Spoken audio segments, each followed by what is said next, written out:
की म्हातारं मेले पडले हे 2 वर्ष झालेत तरी सुद्धा त्याला कोणी बघायला गेलं नाही. डिग्रेड झाली बॉडी.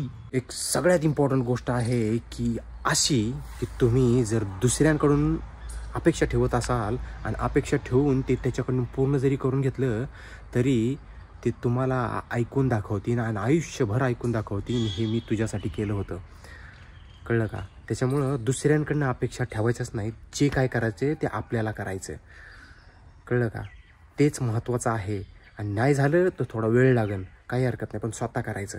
दुसऱ्यांकडनं अपेक्षा ठेवून त्यांच्याकडनं करून घेतलं की वाट लागली म्हणून समजायचं. आयुष्य तुमचं ऐकण्यात गेलं म्हणून समजायचं. हे तुझ्यासाठी मी हे केलं, तुझ्यासाठी ते केलं, तुझी औकातच नव्हती तरीसुद्धा मी तुझ्यासाठी ते केलं, असं तसं. दुसऱ्या व्यक्तीकडनं अपेक्षा ठेवणं म्हणजे आपल्याला आहे ना अपंग बनवतं. अपंग बनवतं आपल्याला की भीक मागतो आपण.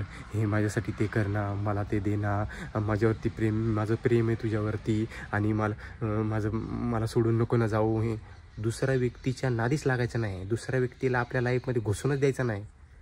तू तुझी काशी कर तिकडं. कळलं का? कारण की ना अरे एवढे कठोर व्यक्ती मी बघितलेले आहेत रडताना, प्रेमामध्ये रडताना, दुसऱ्या व्यक्तीसाठी रडताना बघितलेले आहेत. अरे मी सुद्धा रडलोय त्याच्या आईला.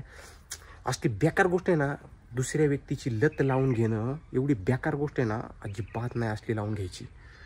कळलं का? आणि त्या व्यक्तीला आपण तडपतोय हे बघून चांगलं वाटतं. कळलं का? हसत हसत तो दुसरीकडे निघून जातो. आणि जर तुमच्या बाबतीत असं घडलं असेल ना किंवा नसेल घडलं तर एक ध्यानात ठेवा, ही माणसानी ना एकदम स्वतःवरती निर्भर राहायचं. कुठलीही गोष्ट स्वतः करायची. त्या आईला म्हणजे असं नाही का डोक्यात ठेवायचं की भाऊ माझ्याच्यानी काही नाही होणार, माझ्याच्यानी सगळं होऊ शकतं, मी सगळं करू शकतो. डेलीचं काय असेल ते रुटीन फॉलो करू शकतो, अभ्यास करू शकतो, कॉलेजला जाऊ शकतो, जॉब करू शकतो, जॉबवरून आल्यानंतर माझे कपडे धुवू शकतो, धुणं धुवू शकतो, जेवण बनवू शकतो, खाऊ शकतो, जिमला जाऊ शकतो, जिमवरून येऊ शकतो, लोकांसोबत डील करू शकतो. सगळ्या गोष्टी वन मॅन आर्मी बनायचं. एकदम खतरनाक बनायचं माणसाने. एकदम नाही का असं लोकांनी असं तुम्हाला बघितलं तरी असं म्हणलं पाहिजे की यार हो व्यक्ती नेमका कसा आहे. समजली नाही पाहिजे तुमची ॲटिट्यूड काय आहे आतमधली. कळलं का? आणि हेच तुमच्या फायदेशीर राहतं. आणि जेव्हा माणूस असा बिल्ड करतो ना स्वतःला, त्या टायमिंगला माणसाला ना काही इमोशनल गोष्टींशी काही फरक पडत नाही. त्याच्यामुळं इमोशनल राहणं आत्ताच्या काळामध्ये सगळ्यात बेकार गोष्ट आहे. इमोशनल लोकांचा असा खतरनाकपणे फायदा घेतला जातो. आणि हे करण्यासाठी फक्त आणि फक्त आत्ताचा टायमिंग आहे. हा आत्ताचा टायमिंग निघून गेल्यानंतर हा टाईम पुन्हा येणार नाही. आणि ह्याच टायमिंगमध्ये तुम्ही ग्रो करू शकता आणि ह्याच टायमिंगमध्ये तुम्ही स्वतःसाठी जे काय करायचे ते करू शकता. एकदा टाईम निघून गेला ना काही होऊ शकणार नाही. पुढे टाईम गेल्यानंतर काही होत नाही.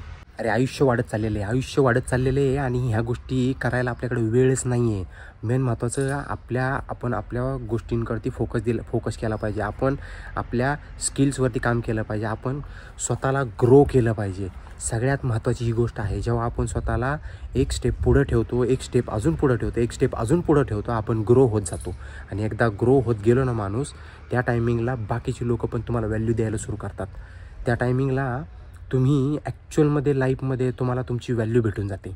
आणि तेच खरं इम्पॉर्टंट गोष्ट आहे. आणि हे सगळं करत असताना ना डोक्यात एकच गोष्ट ठेवायची, लाईफमध्ये दुसरा काही ऑप्शन नाही. लाईफ फक्त एकदा भेटलेली आहे आणि आता ती मला एकदम व्यवस्थित जगायची आहे. आपण एक स्टेप मृत्यूच्या जवळ चाललेलो आहे. माहीत नाही त्याच्या आईला मृत्यू कधी येणार आहे आपल्याला. मरण कधी उद्या असलं काय सांगता येते. आज जगून घ्या, आज व्यवस्थित जागा. अजिबात दुसऱ्यासाठी रडत बिडत बसायचं नाही. आपल्या क्वालिटीजवरती काम करायचं, आपण स्वतःला इम्प्रूव्ह करायचं आणि जे आपल्याला आवडतं ती गोष्ट करायची. जास्त कोणाच्या मोहात जायचं नाही. कळलं का? त्याच्यामुळं बाकीच्या सर असल्या गोष्टी करत नाही बसायच्या.